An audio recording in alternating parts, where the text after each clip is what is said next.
So I'm a quitter. After 28 years, I quit smoking. The reason I did that is because I couldn't breathe. It was driving me crazy. I couldn't do menial tasks. I couldn't work in the yard. I could barely walk down my driveway without being short of breath. I couldn't walk up my stairs. It was just driving me nuts. And so I had to quit smoking. So I just put them down. I just put them down. A couple of weeks later, I saw a kid with some nicotine pouches. And I was like, hey, let me try one of those. Are those good? And he was like, yeah, I like them. So I gave one a shot. It was all right. And I found a brand I liked, but it wasn't my favorite thing in the world. But then Tucker Carlson started advertising Alp, this nicotine pouch that he and some of his business partners came out with, I guess. And I love Alp, dude. Get Alp.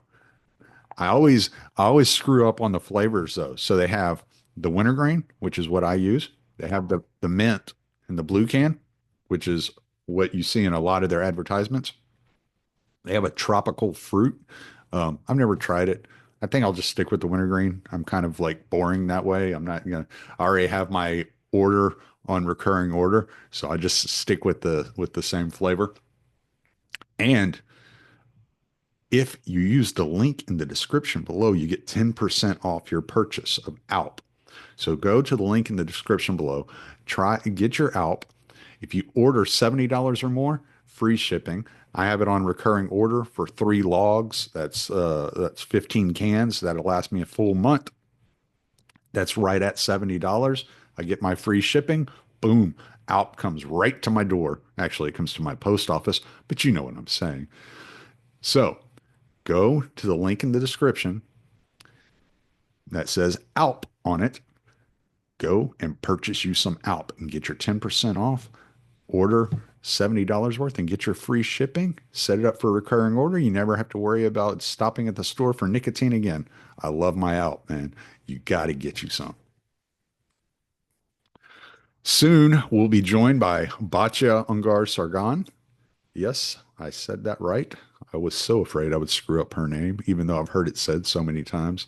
I enjoy Batya. She's seems like a very genuine person. Really advocates for blue collar workers. I know she's worked with my good friend Gord McGill, who writes sometimes for her over there at Newsweek, and she's seems like a very sweet lady. So I'm really excited about this podcast. It's going to be a little shorter than normal because she's on a tight schedule. She's in very high demand. You'll see her on Pierce Morgan sometimes. She'll be on Megyn Kelly at times. She's all over the place. So I really appreciate Batya taking the time to sit down with a bum like me and have a conversation. We're going to talk about Trump's tariff plan, um, what how it's looking nowadays, and what we think maybe the strategy might be. So I'm looking forward to that. It's been very difficult finding somebody that is an advocate of Trump's plan on the tariffs and that defends him. And so I'm excited to have her on because it's very easy to take kind of the mainstream view of tariffs and just fall in line with what all the modern economists are saying, all the neocon economists are saying. But she has a different view, and I would like to hear it. You know, she calls herself a Trump leftist, so she's an interesting character, and she, like I said, she seems really genuine, really sweet, and I can't wait to have the conversation with her. So stay tuned. I'll be back. Sounds- All right, as promised, here she is, Miss Batya Ungar-Sargon. How are you doing today? Thank you so much for having me. It's a real pleasure to be here with you. How are you? I'm doing well. I was when I did my ad read earlier and I was talking to the audience a little bit, I was telling them I was like the one thing that impresses me the most about you is how genuine you come across. Oh, that means so much to me. Can I just tell you, it's so funny you said that because naturally, as one of the few people who's like willing to defend tariffs, I get a lot of hate, and people will often like say I'm stupid or that I have a low IQ or that I'm uninformed. And I just want to say back to them, like, I'm religious. Like it doesn't say anywhere in the Torah, be smart. It says be good, be proud of your people, stand up for, your nation. Mm, Like that doesn't hurt my feelings. I don't right. care if you think I'm smart. So all of which is to say that means so much to me. Thank you very much for saying that. You could always come back with Kevin O'Leary disagrees with you. So, Right. so Yeah, he's pretty smart. he kind of knows what he's talking about a little bit. To jump in, I wanted to touch on something before we got into the tariffs. I wanted to ask you, it seems to me you defend Trump a lot, but it seems to me you're coming from a place as you really care about blue collar workers Yeah. and that type of lifestyle. Where does that come from? Where was your dad like a factory worker? Like where does that come from? No, my dad's a neurologist. He spent actually a lot of time working in Indiana, the second half of his career, working with blue collar folks, like with farmers and with people who worked in like the steel mills. But I don't really know where it comes from. I think I really hate bullies and I really hate snobs and I really hate intellectual snobbery. And when I started to put together that the like most comfortable economically speaking Americans were not only making life unlivable for the working class, but they were like sneering at them Hmm. while selling out their children's future, even as working class people like just work so much harder. That nugget, like when I that was decoded for me, like I suddenly started to be like, why are all these very rich people on cable news calling people who are broke and working really hard racists? Like, and I was like, oh, they're justifying the fact that they oversaw an economy that was wage theft and made their neighbors poor while they got rich. Like, as soon as that hit, I was like, how come nobody's like talking about this? Like, this is the Right. most important thing to talk about. And I think also, like, as a Jewish person, like, we feel very grateful to this country because America is the only country in the history of humanity that treated us as equals from day one, pretty much, and was very good to the Jews. And so I feel this like very spiritual connection, like in the fiber of my genes, like to this nation and to the land and the people and the idea of it.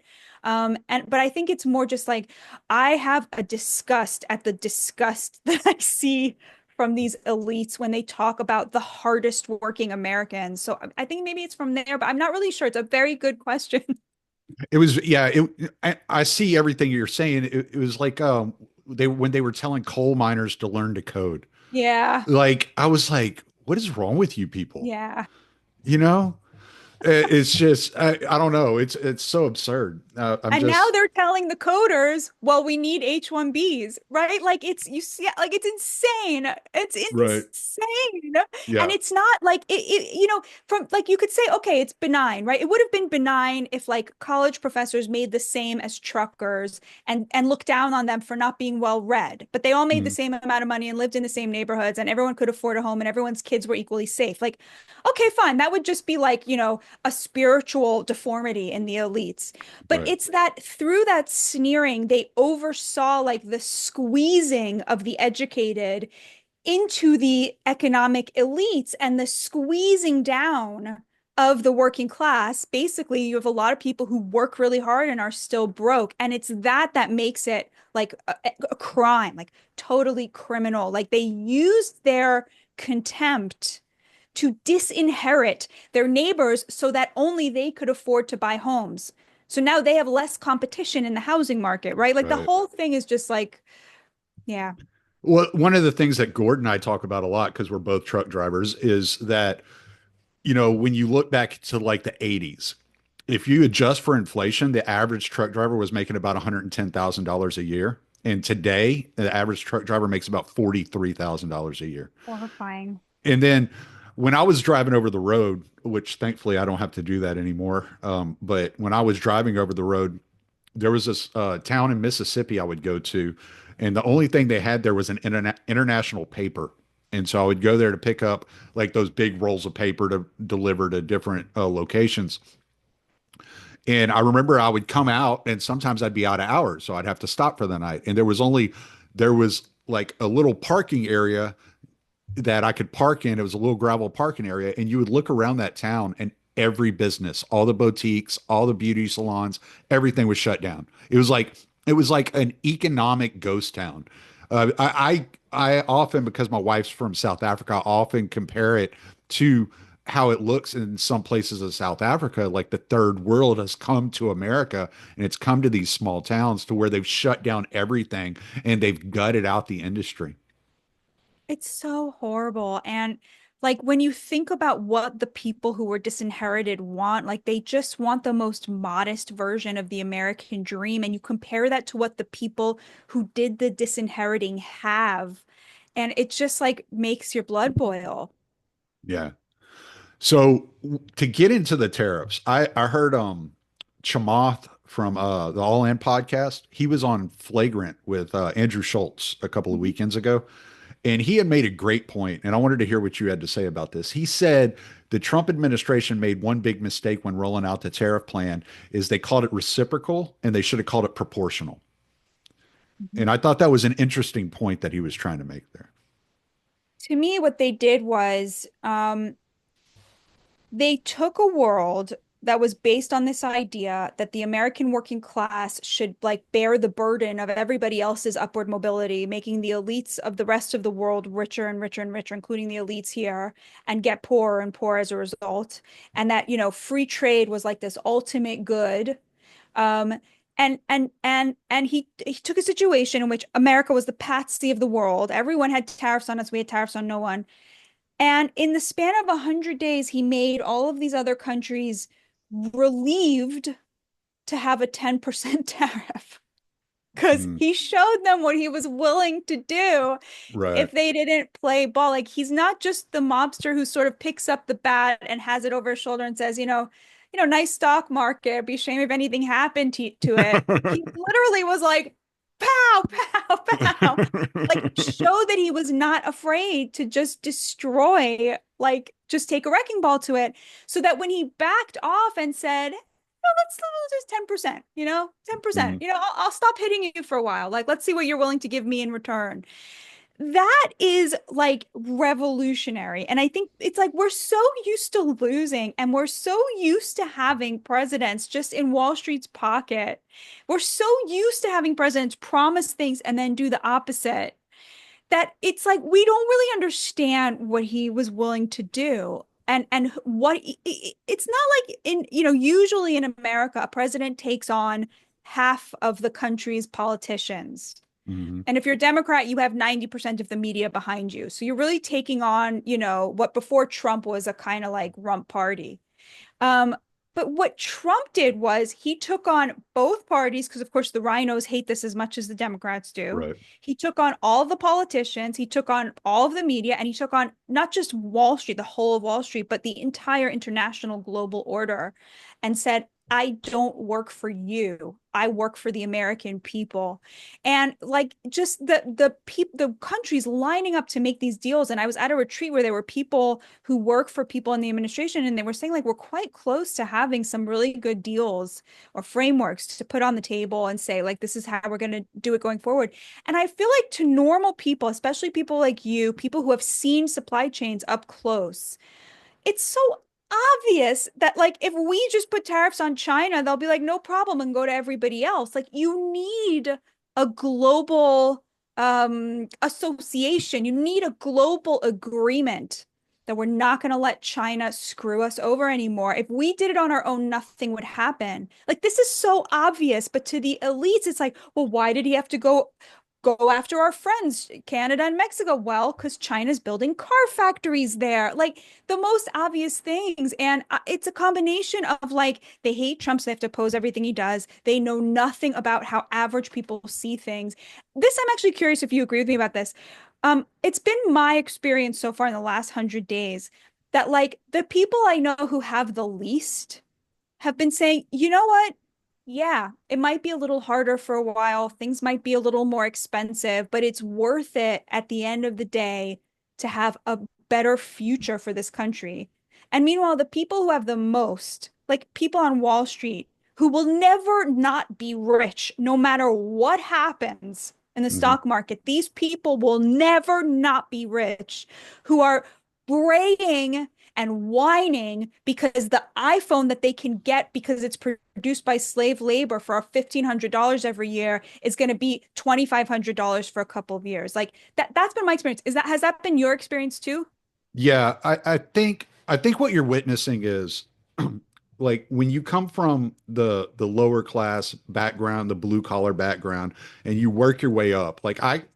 I mean, I had good grades in school. I could have gone to college if I wanted to, but I didn't want to. I was tired of school. I didn't want to sit there and listen to more people lecture at me. It wasn't appealing to me. And I was ready to get to work, and I enjoy working. I enjoy working with my hands. I enjoy being out there doing stuff, but it's hard. It's difficult because you start at the bottom. Nothing you learned in school prepared you to be a sandblaster, which was my first job. Um, and they didn't prepare you for that. And then you start having children at an early age. I started having kids when I was 19 years old. I have 5 kids. And so you're so used to sacrificing everything. I didn't go to the doctor if I got sick. If my kids got sick, they went to the doctor. I didn't go to the dentist and take care of my teeth, but I made sure my kids' teeth were taken care of. I sacrificed everything to make sure that my kids were in a better position. So when we're looking at it and we're sitting here saying, look, all signs are that the next generations coming up are going to be in worse shape than we are, and I have a granddaughter, I have kids, like that's them. And it's like, okay, so do I have to hurt a little bit to make their lives better going forward? Well, I've done that my entire life. That's no big deal to me. I don't care. That is so deep what you just said. I mean, it's just a fact of life. I remember when I was married to my second wife, and I had 3 kids with my first wife, and I was paying child support on them, and that was around like $1,700 a month. I was driving a truck for a lumber company in Houston, and I was living in a trailer that I was renting from a guy for $300 a month. And we had 2 young kids, 3 and 1. And we all we had left to live on after I paid rent and electricity was $200 a week. That was it. That's what we had. That's what we did. And we made it. It sucks for a little bit, but it builds character. It's just so deep what you're saying.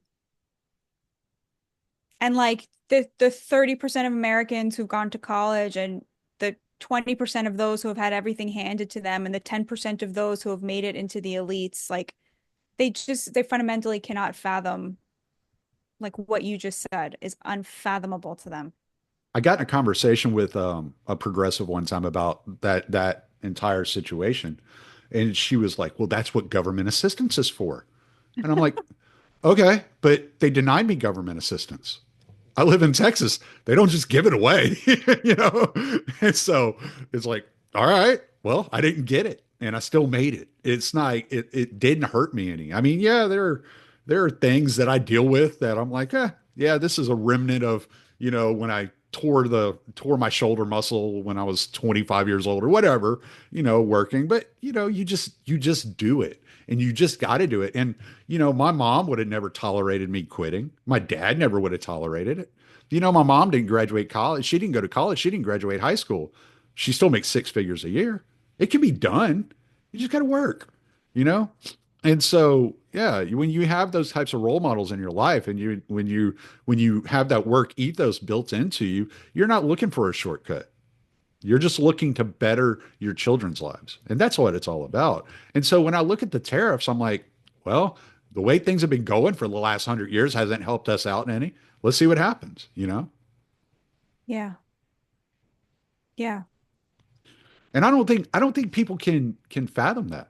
I don't think I think that the people that have the audiences, that have the microphones, that are speaking to large groups of people on the mainstream media, or even, some of these other shows like Breaking Points or The Hill Rising, these people live in these like kind of insulated, wealthy areas, and they're not exposed to people that have actually worked.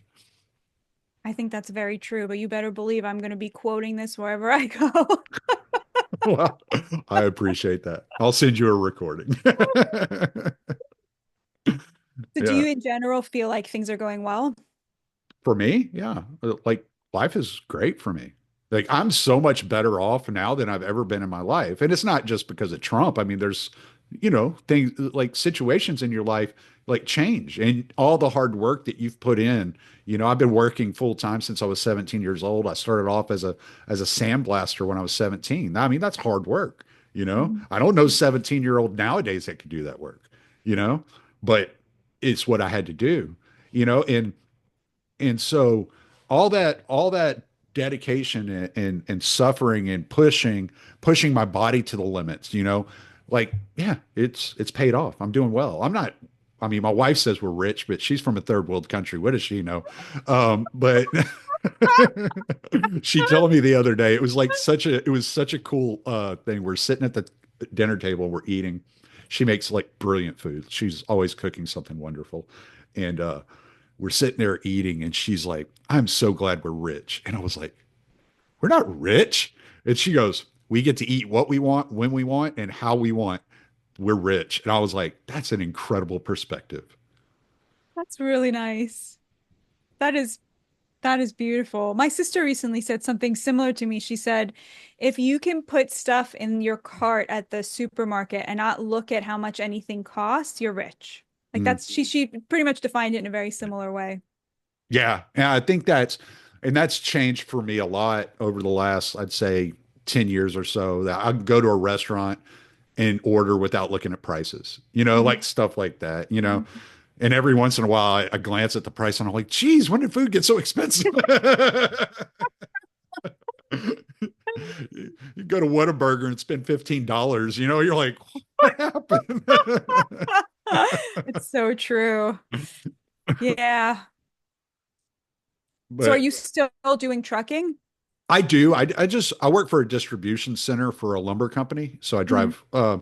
I deliver around the Houston area, but I'm home every night now. Uh-huh. Do you live near where you grew up?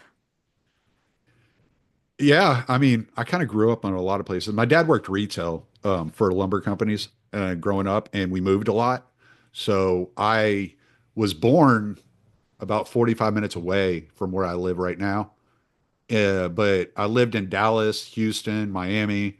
We lived in a lot of different places. So I spent, I guess, the majority of my memorable childhood was Houston. We were in Houston from the time I was like 13 until I guess we were 35 when we moved out here. So now we So live in the Houston, swamp. I feel like Houston is memorable because they you don't have zoning laws, right? So Mm. housing, it's much easier to build housing, and as a result, it's sort of like easier for working class people to achieve like the American dream. Is that accurate? Yeah, I would think so. We lived in Katy out in the suburbs. Uh-huh. So um, we had lived in apartments until I was about 14 years old. And then my parents were able to buy a house Uh-huh. finally. And they stayed there until I graduated high school. I was 17 just because of the way my birthday felt.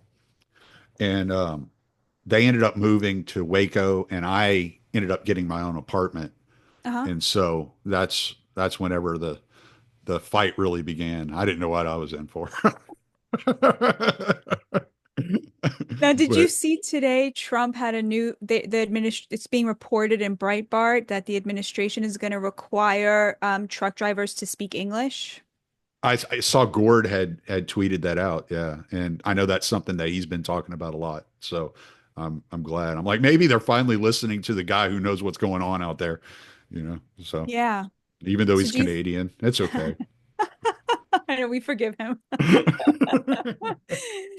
Do you feel that in general the administration sort of has blue collar workers front of mind and the well-being of the working class? Like, do you feel like prioritized?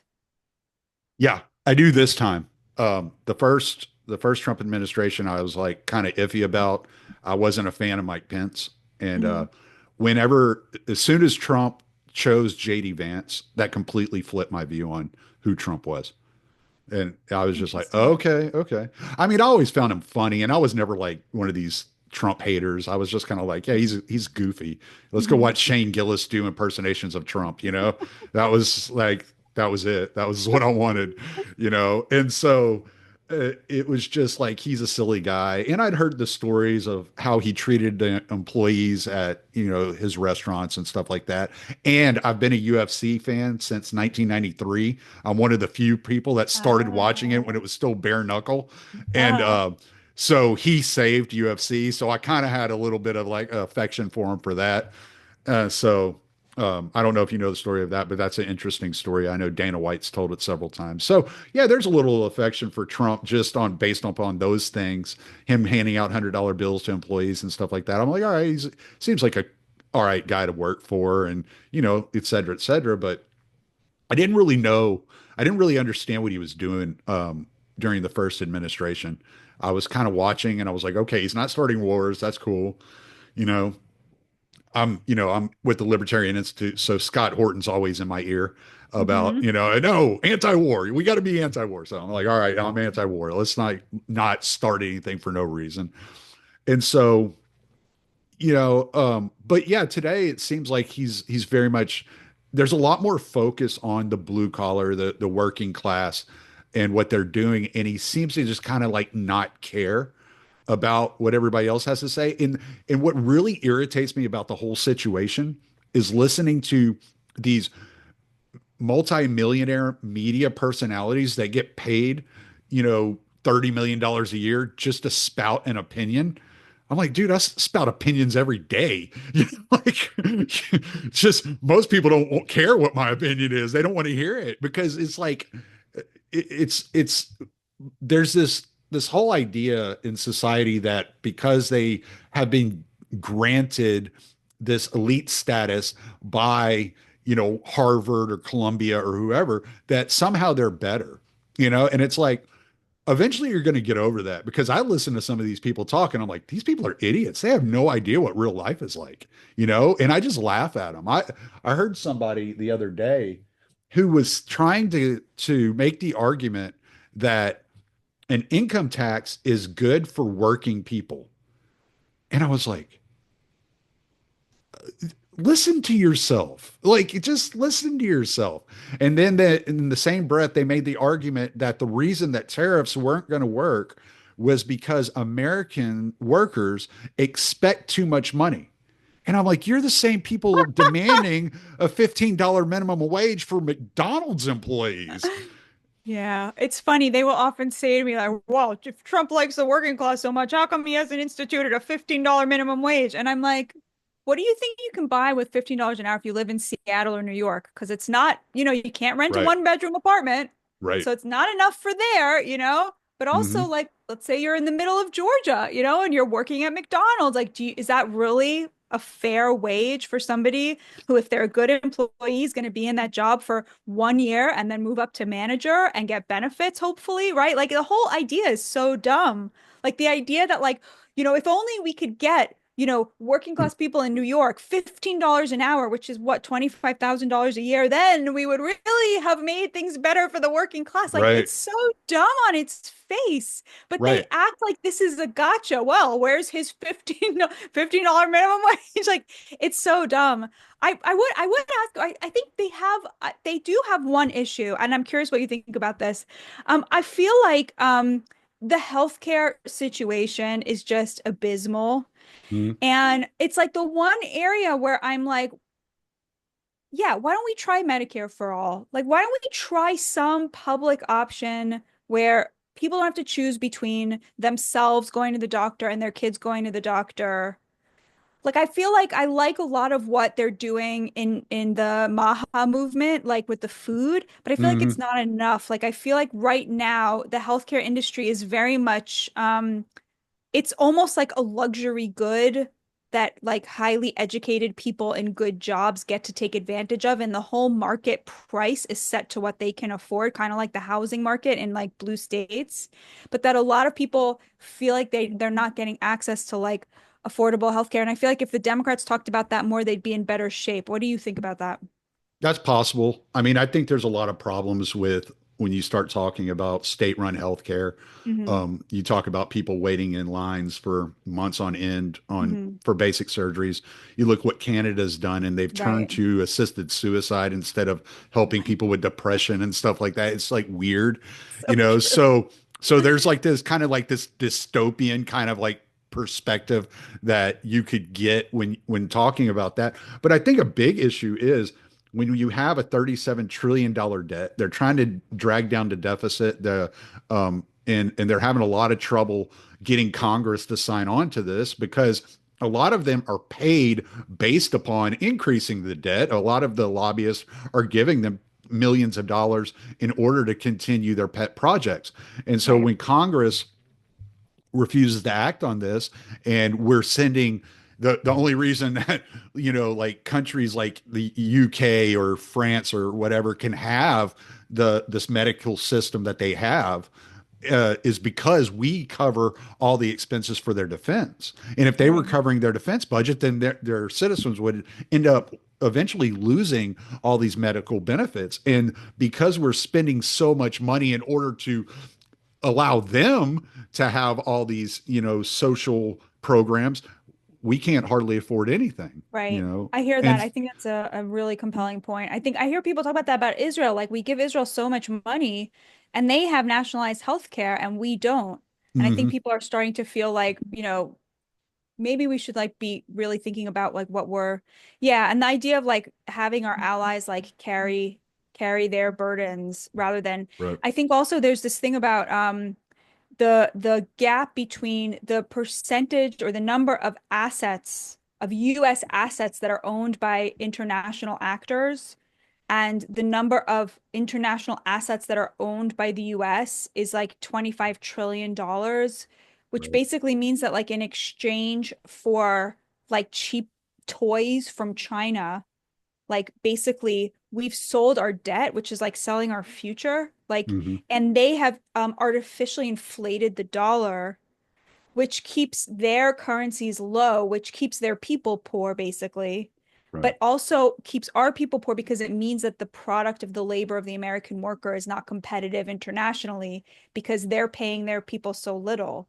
And we actually want our working class people to be making a living wage. So the whole situation is like so unsustainable at right, this point. And it's amazing like going into these spaces and like debating people who just totally don't get it. Like they're just like, well, but if they want to invest in America, that's good. That shows that they believe in the future of America. Well, they want our treasury bonds because they no, they want our treasury bonds because like you said, they're basically siphoning off of the power of our military. right, Like that's not fair and it's not right and it has impoverished our people mhm, and like, but they really they're so in denial about it. And there's just so much like you hear the weirdest arguments. Like, and I just can't get over. Like sometimes I'll be like, do I really have to respond to this? Like, why it's a problem that China, our greatest adversary, makes the ships we would need in order to fight them, or that like China exported a pandemic and we then needed to buy the protective equipment and from the China, yeah, pharmaceuticals from China to fight right, it. yeah. Like it's Oh, so yeah. crazy. I'm sitting here elbowing books. Um, yeah, that is nuts, and it's also crazy that you look at like somebody like Mitch McConnell, whose father-in-law is like one of these. He works for a big shipping company in China and is in bed with the CCP or CPC or whatever they call themselves nowadays. I've heard it said so many different ways. And you're like, well, no wonder they're not doing anything about it.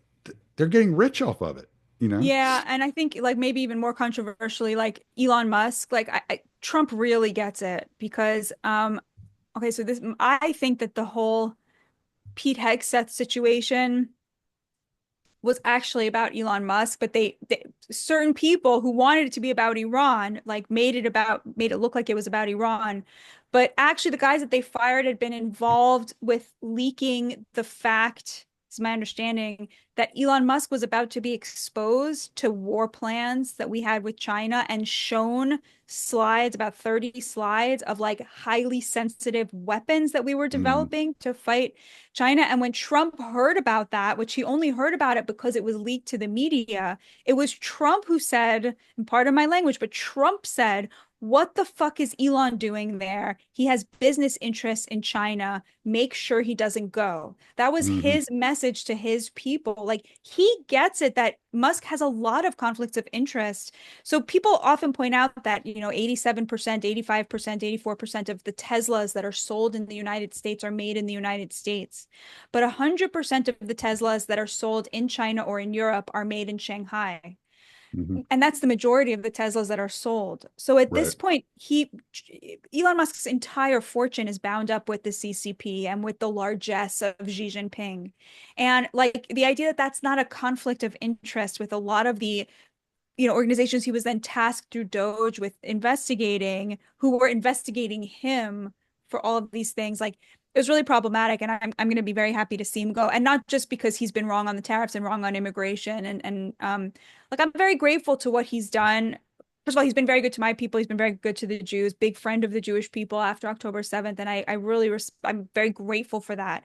But I think also, like, as Americans, we have to really be vigilant. And as people who are on the right, like, it's really important that we keep our house clean and not descend into like what the Democrats have become, which is basically like, a clearinghouse for the vanity of their oligarchs. hmm So I think that's kind of a tough thing to talk about because he's done a lot of good things, like with Twitter, where, it used to be like conservatives would get kicked off. There was no real free speech there. But then, he never says anything negative about China. He's sort of very like quietly, cheerleading for them. He'll say embarrassing, like obsequious things about like, congratulations on the 100th birthday of the Chinese Communist Party, stuff that as an American, you're Right. just like, and I think the fundamental question is like, if let's say, he became convinced that China could get him to the moon before we could, like, would he still be even, committed to the values of this country? It's very hard to say. So, yeah, just to say like there's a lot going on, and I'm glad to see I think that the idea of like cutting waste and fraud is really good, but I don't feel like they went about it like exactly in the right way. And I think it's ultimately going to end up costing us more. We're gonna have to hire back a lot of those people. So, but I think Trump felt grateful to him. Like he gave him, $250 million, helped him get elected. So I think he Mm, felt like he wanted to like repay him in some way. And interestingly, he's often said about Elon Musk that Elon Musk has never asked him for anything. And it's a very interesting like window into how Trump sees things. I guess, people right. are constantly Yeah. asking for things. Yeah. You can only imagine, that, yeah, I mean, just me with this little podcast that I've been running for the last 7 years. Like people ask me for things. I'm like, who do you think, who do you think I am? I don't know these people that you're asking me to get you in touch with, And so I can only imagine when you have that kind of influence, you've been the president, like the amount of people coming to you with their hands out looking for something has got to be exhausting. And, Yeah. yeah, it's got to mean something when somebody doesn't want anything from you. The one thing about Doge that bothered me was when they let Vivek go. I thought Vivek was a voice of reason in the whole Doge situation. And he had a very interesting perspective on how to pursue the Doge format. And I think it would have been a little bit neater and cleaner. But I think so many people were so impressed with the way Elon Musk took over Twitter, dismantled 80% of the workforce, and continued to have the platform run smoothly that they kind of got this like fever dream in their head that he was going to be able to do the same thing with the federal government. And I don't think that Yeah. was a realistic point of view. Yeah, I agree with you. Yeah. Okay, well, it's 2 o'clock. I know you got to go. You got things to do. Please plug anything you got going on, any new books coming out. You're still at Newsweek, right? I'm not at Newsweek anymore. Oh, I'm a columnist with the Free Press. I do a lot of TV. I'm on Twitter way more than I should be.